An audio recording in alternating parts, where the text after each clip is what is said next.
Simulado 236 de legislação de trânsito, para você que está estudando para tirar a primeira habilitação, está testando os conhecimentos, vai fazer algum concurso público na área de trânsito e está aqui no Sala Trânsito, seja bem-vindo.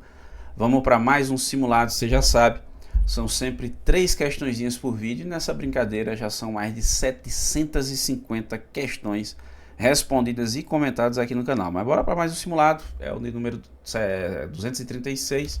E vamos para a primeira das questões, que é a questão número 756. Diz o seguinte, ó: as resoluções do CONTRAN existentes até a data de publicação do Código de Trânsito Brasileiro continuam em vigor naquilo que não conflitem com ele.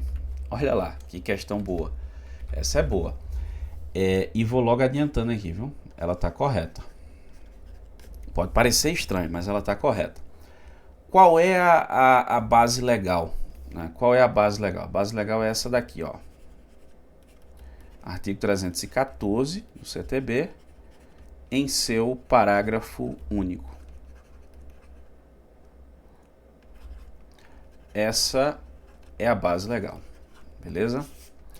Vejam só, o Código de Trânsito Brasileiro, ele entrou em vigor em 22 de janeiro de 1998. Na verdade? E antes do CTB entrar em vigor, nós tínhamos o Código Nacional de Trânsito, e tinha o Conselho Nacional de Trânsito. E tinha várias resoluções publicadas até então.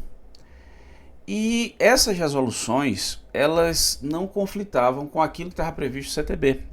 Não havia ali uma antinomia, um aparente conflito entre normas, né?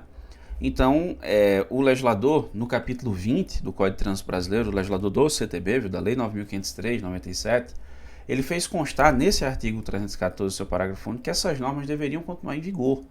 Até porque ia demorar um pouco para que o CONTRAN, com o seu novo regramento, conseguisse atualizar essas regulamentações já existentes, né? Modernizando, enfim. Então, a própria norma passou a prever que continue em vigor essas resoluções antigas aí. E a título de curiosidade, eu vou citar uma delas de exemplo, só para a gente ilustrar essa questão aí. Ela ficou em vigor por mais de 40 anos e não faz muito tempo que ela foi revogada. Vamos lá, ó. Vamos exemplificar aqui uma questão de um pneu. Vou desenhar aqui um pneu feio da gota, mas enfim. Imagina lá um pneu que ele tem aqui aquelas ranhuras, né? Aqueles desenhos aqui no pneu, como o pessoal chama informalmente ou popularmente, né?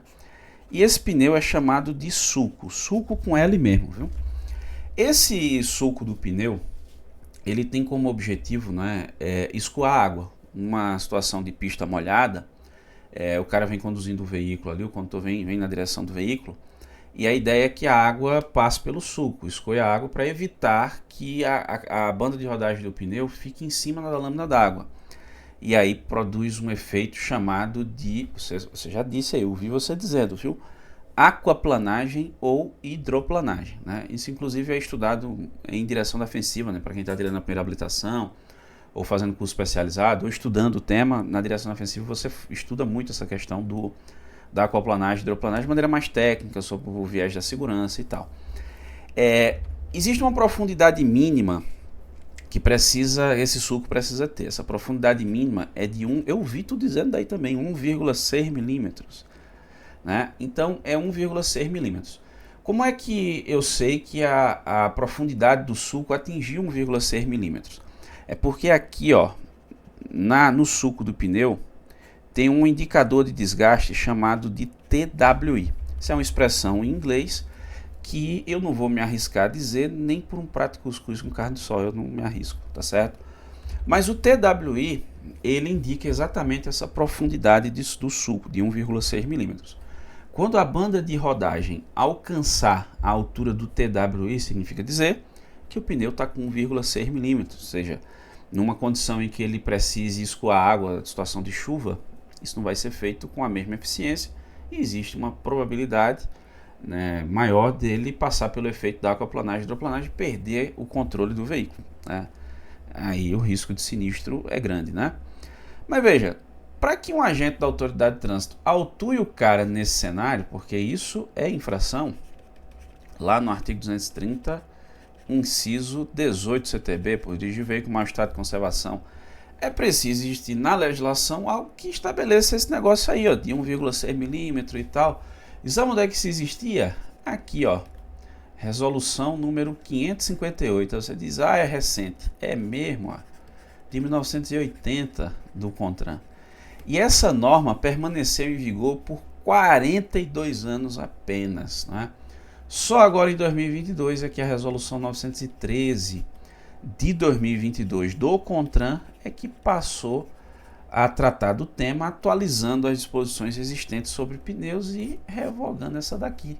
E que curiosidade, né? Tanto tempo em vigor. Tanto é que até 2022 eu usava essa explicação. Olha, a norma em vigor sobre pneu é de 80 e tal. Eu usava exatamente essa explicação quando eu ia falar, de repente, num curso de instrutor, de agente, falar sobre essa questão do artigo 314.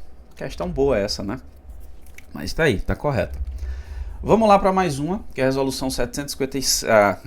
Falando em resolução, a questão número 757 é a seguinte, ó.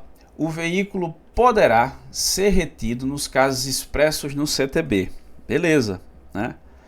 Mas a critério do agente da autoridade de trânsito, não se dará retenção imediata quando se tratar de veículo de transporte coletivo transportando passageiro ou veículo transportando produto perigoso ou perecível, desde que ofereça condições de segurança para circular na via pública. Essa é mais uma que você bate o olho e diz, é isso mesmo, véio, tá certo. Veja, base legal para esse negócio aqui, ó, lá no artigo 270 do CTB, que trata da questão sobre retenção, especificamente em seu parágrafo 5º. Veja, qual é a lógica aqui? A lógica de uma... Peraí, senão eu vou bater aqui. A lógica de uma medida administrativa é o seguinte, ó. A medida administrativa, ela tem como objetivo garantir o fiel cumprimento da lei e impedir a continuidade da prática infracional. Assim, se garante a segurança viária, segurança coletiva.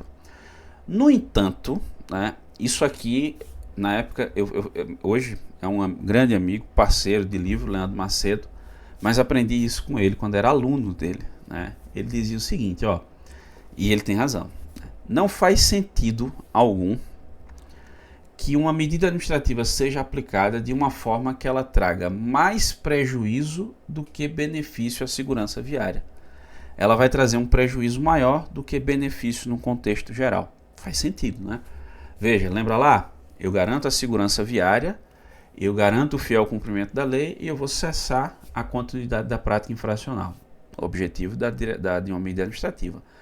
Mas qual a lógica de você ter uma infração, sei lá, um veículo de transporte de passageiros teria que ter um extintor, esse extintor está vencido.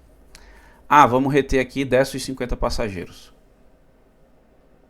Ou então um veículo transportando combustível. Ah, esse veículo está com um problema qualquer aqui, sei lá, um trincado ali no para-brisa, né? Mas não é nada absurdo, mas extrapolou o limite previsto na resolução 960 de 2022 do CONTRAN.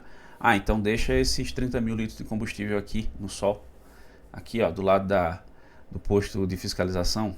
Rapaz, não faz sentido. Então, você pega lá um veículo de transporte de produtos perecíveis, ele vai ficar aqui, porque, sei lá, tá uma infração qualquer aí, né, que nem tão tanto risco à segurança. Aí você perde lá todo o alimento, né? Não faz sentido. Um prejuízo maior do que a retenção. Então, numa situação como essa, o agente da autoridade de trânsito autua, evidentemente, porque a infração existiu, mas libera, né, mediante ali a resolução posterior do problema, com prazo e tal, né? Beleza, então essa é uma previsão legal do próprio CTB. Questão correta, bora para a terceira e última questão desse vídeo. Tá quase na hora aí de você fazer um pouquinho, né? Tá na hora do almoço. Olha, questão número 758. A questão é a seguinte, ó. Quando o veículo estiver em movimento, deixar de conservá-lo na faixa da direita, os veículos mais lentos e de maior porte é infração. Essa é daquelas que você gosta, né? Leve, média, grave, gravíssimo, isso é aquelas. Que é o seguinte, ó. Imagina uma via de trânsito com mais de uma faixa de circulação no mesmo sentido. Isso aqui você encontra lá no artigo 29.4 do CTB. Aqui é veículo menor e mais rápido. Aqui é veículo maior e mais lento. Aqui também pode ultrapassagem, né? Então esse cara poderia vir para aqui para ultrapassar outro. Oxi, rapaz, calma. para ultrapassar outro que está à frente e volta, né? O que é que não pode? O veículo de grande porte ficar aqui. Se ele fica aqui, meu amigo, aí é essa caneta que você está vendo aí, do artigo 185, inciso 2 do CTB. Aqui, ó, infração é de natureza média. 4 pontos no prontuário do infrator e uma lembrança aqui de R$ 130,16 para ele não fazer mais isso. E tu, acertasse quantas? Diz aí. Ficou com dúvida? Concorda com algo, discorda de algo, fica à vontade. Vai deixando aí nos comentários. Você que nos acompanha aqui no canal já sabe. Deixou sua dúvida, a gente tenta te ajudar de alguma forma, beleza? Agradeço muitíssimo a você que me acompanha até aqui. Um grande abraço. Até a próxima.